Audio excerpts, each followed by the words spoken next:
P T I کی جو final call تھی، جس طرح اس کا ڈراپ سین ہوا اور جو معاملات ہیں وہ تو سینکڑوں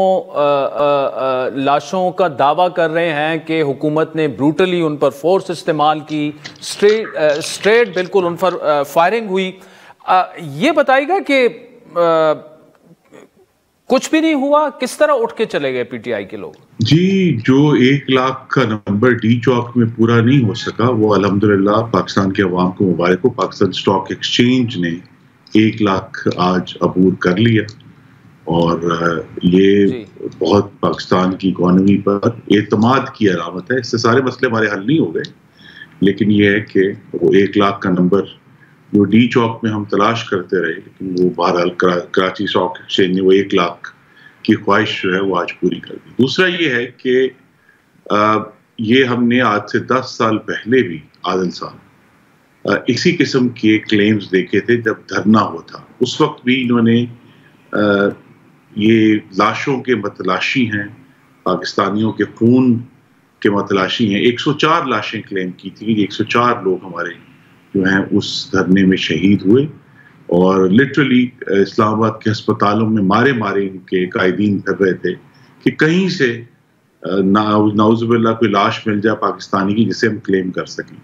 یہی معاملہ جو ہے وہ ابھی حالیہ میں ہوا ہے کہ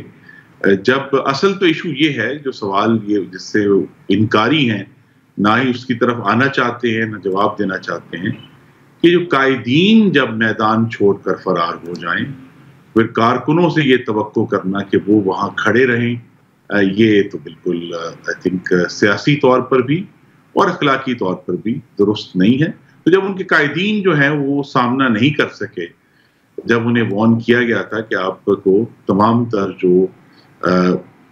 اسلام آباد ہائی کورٹ کی طرف سے بھی قانون بن چکا ہے پارلیمان میں کہ اسلام آباد کے اندر آ کر آپ یہ کام نہیں کر سکتے، تو لہٰذا جب انہیں اس بات کو وارن کیا گیا اور فائنل وارننگ دی گئی، ان کا یہ خیال تھا کہ ریاست جو ہے وہ غالباً ماضی کی طرح ان کے آگے پسپا ہوگی. لیکن ہمیں تو صرف اللہ تعالیٰ کا شکر ادا کرنا چاہیے کہ بالآخر یہ جو ایک انتشاری جتھا ہے اس کو بڑے سوچ سمجھ کر اس کا سامنا کیا گیا اور پھر اسے پسپا کیا گیا. اور اگر کوئی ایسا واقعہ نعوذ باللہ ہوا بھی ہوتا تو یہ تو وہ لوگ ہیں جو واقع نہیں بھی ہوتے اس کی ویڈیو بنا دیتے ہیں. جو انہوں نے ایک کہا کہ ایک شخص جو ہے وہ کنٹینر سے گر کر ہلاک ہو گیا، وہ الحمدللہ جو ہے وہ خوش باش زمین پر چل پھر رہا ہے. تو اس قسم کی جو مبالغہ آرائی ہے اور یہ جو سوچ ہے کہ کس طرح ہم اپنی لیڈران کی جو بزدلی ہے اس کو اس لاشوں سے ہم کور کر سکیں گے، وہ الحمدللہ نہ ہی وہ پہلے کر سکے ہیں نہ آپ کو کر پائیں. دیکھیں یہ لاشوں والا جی یہ جو لاشوں والا معاملہ ہے، چلیں 24-48 گھنٹوں میں اگر وہ جو کلیم کر رہے ہیں وہ ڈیڈ باڈیز سامنے آتی ہیں، نام سامنے آ جاتے ہیں، پورا قوم کے سامنے ہوگا، اس پر زیادہ بات نہیں کرتے. اس وقت بلوچستان اسمبلی نے جو ایک قرارداد پیش کی ہے کہ پی ٹی آئی پر پابندی لگا دی جائے. دیکھیں، پابندی کسی بھی سیاسی جماعت پر ہمیشہ پاکستان کی تاریخ ہمیں یہ بتاتی ہے کاؤنٹر پروڈکٹیو ثابت ہوئی ہے. اس وقت پولیٹیکل انسٹیبلٹی اسی طرح موجود ہے، بلکہ تھوڑی سی میرا خیال ہے اس معاملات کے بعد بڑھ گئی ہے. ایک ہیلنگ ٹچ کی ضرورت ہے. جو روش پی ٹی آئی نے اپنائی تھی پچھلے 2 سالوں سے کہ جی کوئی مذاکرات نہیں کرنے، وہ روش حکومت وقت کو تو نہیں اپنانی چاہیے کہ جی کوئی مذاکرات ان سے نہیں ہوں گے. ابھی بھی کیا آپ نہیں سمجھتے کہ دس از دا ٹائم کہ پابندیاں لگانے کو چھوڑیں، ایک ہیلنگ ٹچ کی ضرورت ہے،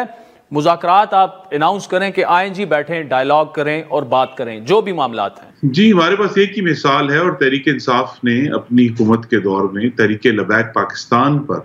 پابندی لگائی تھی. یہ آپ کے ناظرین کو معلوم ہونا چاہیے. اور پھر وہ پابندی جو ہے وہ آگے سرے نہیں چڑھ سکی، اور پھر تحریک لبیک نے انتخابات میں بھی حصہ لیا، چاہے فرق نام سے لیا. لیکن یہ جو پابندیاں ہیں اس سے زیادہ اہم یہ ہے کہ 2 چیزوں پر غور کیا جائے، اور وہ یہ کہ ایک تو خیبر پختونخوا کی حکومت جو ہے وہ مستقل اس صوبے کے وسائل کو ایک جرم کرنے کے لیے استعمال کر رہی ہے. تو لہذا اس پر ضرور غور کرنا چاہیے کہ وفاق کے پاس جو محصولات کا ایک ضرور جو ہے انسٹرومنٹ موجود ہے، اس پر ان سے ضرور نیگوسیشن کرنی چاہیے کہ یہ جو محصولات ہیں یہ خیبر پختونخوا کے عوام کا حق ہے اور ان کی زندگیاں بہتر کرنے کے لیے وفاق سے دیے جاتے ہیں، تو ان کو خیبر پختونخوا میں رہنے والے میرے بھائیوں اور بہنوں پر خرچ ہونا چاہیے، اس پر ضرور بات ہونی چاہیے۔ دوسرا یہ ہے کہ جو یہ لاشیں تلاش کر رہے تھے وہ نعوذ باللہ، مجھے دکھ سے کہنا پڑے گا، وہ ضلع کرم میں موجود ہیں۔ وہاں ہمارے 88 پاکستانیوں کا جو ابھی ریسنٹلی شہادت ہوئی ہے، اس کے بارے میں بیٹھ کر ہم بات کرنے کے لیے تیار ہیں کہ اس قسم کے جو واقعات ہوتے ہیں اس میں کس طرح ان پاکستانیوں کی جانیں جو ہیں وہ بچائی جا سکتی ہیں۔ تیسری جو بات آپ نے کی ہے، اور میں اس پہ ہمیشہ آپ کے پروگرام پہ بارہا یہ ہم دعوت دے چکے ہیں کہ پاکستان میں رہنے والوں کی زندگیاں بہتر کرنے کے لیے، چاہے وہ امن و امان ہے، چاہے وہ صحت ہے، تعلیم ہے، خارجہ پالیسی ہے، معاشی پالیسی ہے، ہم ہر وقت جو پاکستان تحریک انصاف ہے اس سے پارلیمان میں بات کرنے کے لیے تیار ہیں۔ یہ آفر ایک دفعہ پھر ریپیٹ کی جا سکتی ہے، لیکن اس وقت حکومت کا آ کر یہ کہنا کہ جی ہم نیگوسیشن کے لیے تیار ہیں، این اس وقت جب کہ یہ ایک صوبہ اور ایک صوبے کی حکومت جو ہے اس نے اس دفعہ تو آنسو گیس تک جو ہے وہ پتہ چلا کہ سرکاری تھی جو استعمال کی گئی، خیبر پختونخوا کی طرف سے جو لوگ آئے ہوئے تھے ان کے ہاتھ میں تھی وہ سرکاری آنسو گیس، اور گاڑیاں پہلے بھی پکڑی گئیں، دوبارہ بھی پکڑی گئی ہیں۔ تو یہ ہے کہ اس پہ ہم جو پاکستان کے عوام کے مسائل کو حل کرنا ہے اس کے لیے گفتگو کے لیے تیار ہیں، کل بھی تھے آج بھی ہیں، لیکن ان کا یہ خیال ہے کہ اگر سودے بازی کر کے اور جو پرتشدد احتجاج کی دھمکی دے کر وہ بلیک میل کرنا چاہیں گے وہ تو نہیں ہوگا، باقی ہم ہر وقت بات کرنے کے لیے تیار ہیں۔ اچھا خرم دستگیر صاحب، آپ ایک ڈیموکریٹ ہیں اور سویلین لبرٹیز پہ بھی بلیو رکھتے ہیں، ہیومن رائٹس جو ہیں اس پہ بھی آپ بلیو رکھتے ہیں، تو اصل جو سوال ہے وہ اس وقت یہ بھی ہے کہ ٹھیک ہے جو آپ نے خیبر پختونخوا حکومت کی بات کی کہ وسائل وہ استعمال کر رہے ہیں، اس سے میں بھی ایگری کرتا ہوں، ان کی پرفارمنس جو ہے وہ اس طرح سے نہیں ہے، لا اینڈ آرڈر کی وہاں پہ جو سچویشن ہے، لیکن ایسے میں دیکھیں ایک پارٹی پر پابندی لگانا یا کے پی میں گورنر راج کی باتیں کرنا ایک آپشن تو ہے، کیا یہ ہونا چاہیے ایک جمہوری معاشرے میں اس طرح سے؟ جی آپ نے درست کہا، میں ذاتی طور پہ یہ کہہ سکتا ہوں، اپنی جماعت کی طرف سے نہیں یا حکومت کی طرف سے نہیں، کہ ذاتی طور پہ میری رائے ہمیشہ یہی ہے کہ کسی سیاسی جماعت پر بطور جماعت پابندی نہیں لگانی چاہیے، لیکن جو اب ہم نے حالیہ واقعات دیکھے ہیں، میرا بھی ایک ضرور اب رائے میں ایک تبدیلی ہے، وہ یہ ہے کہ گورنر راج پر سنجیدگی سے غور کرنا چاہیے، کیونکہ اگر یہ وفاق کسی ایک صوبے کے رہنے والوں کی ذمہ داری سے، اگرچہ وہ صوبے کی ذمہ داری ہوتی ہے، لیکن وفاق پوری طرح اپنے ہاتھ اس سے دھو نہیں سکتا کہ یہ بس صوبے کی ذمہ داری ہے اور ہم تو اگر اسی لیے آئین کے اندر ایسی شکیں رکھی گئی ہیں کسی ایک صوبے سے اگر مستقل طور پہ اس قسم کی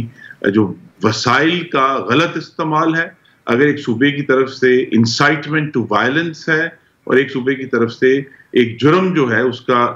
ارتکاب کیا جا رہا ہے، جس طرح کہ ابھی ہم نے دیکھا ہے کہ اسلام آباد ہائی کورٹ کے اور ایک جو قومی اسمبلی نے قانون پاس کیا ہے اس کی صریحاً وائلیشن میں یہ لوگ اسلام آباد کے اندر داخل ہوئے ہیں، تو اگر جب صوبے کے جو ذمہ دار ترین شخص ہیں، اول تو کوشش یہی کرنی چاہیے کہ صوبے کے جو منتخب اسمبلی ہے وہ کسی اور شخص کو منتخب کرے وزیر اعلیٰ، لیکن اگر ایسا نہیں ہوتا ہے، اگر وہ بضد ہیں کہ ایک قانون توڑنے والے کو اور اپنی تقریر سے